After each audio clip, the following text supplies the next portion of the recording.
జై. నరేంద్ర మోదీ గారు పార్లమెంట్ లో 33% మహిళా రిజర్వేషన్ బిల్లు ప్రవేశపెట్టినప్పుడు కాంగ్రెస్ వ్యతిరేకించింది. కాంగ్రెస్ మహిళల యొక్క ఆశయాలను ఆకాంక్షలను నాశనం చేసింది. కాంగ్రెస్ మహిళా వ్యతిరేకి. ఎందుకంటే దేవగౌడ గారి ప్రభుత్వంలో ఉన్నప్పుడు కూడా మహిళా బిల్లును కాంగ్రెస్ వ్యతిరేకించింది. వాజ్పేయి గారి ప్రభుత్వం ఉన్నప్పుడు కూడా 4 సార్లు బిల్లు ప్రవేశపెట్టినప్పుడు కూడా కాంగ్రెస్ మహిళా బిల్లును వ్యతిరేకించింది.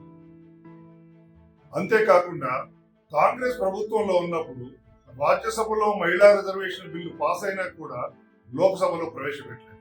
ఎందుకంటే లోక్సభలో కూడా ప్రవేశపెడితే బీజేపీ సహకారంతో ఆ మహిళా బిల్లు గెలుస్తుంది, మహిళలకు రిజర్వేషన్ వస్తుందని వాళ్లకు భయం. ఎందుకంటే మహిళలకు రిజర్వేషన్ వస్తే పురుషుల యొక్క సీట్లు తగ్గిపోతాయని కాంగ్రెస్ యొక్క కుచిత స్వభావం.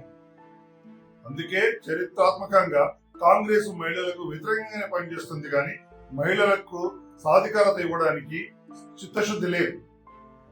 కాబట్టి ఇలాంటి కాంగ్రెస్ వైఖరిని తిప్పికొట్టి మళ్ళీ నరేంద్ర మోదీ గారు బిల్లు ప్రవేశపెట్టి మహిళలకు తప్పకుండా రిజర్వేషన్ సాధిస్తారు, మహిళలకు సాధికారత ఇస్తారు.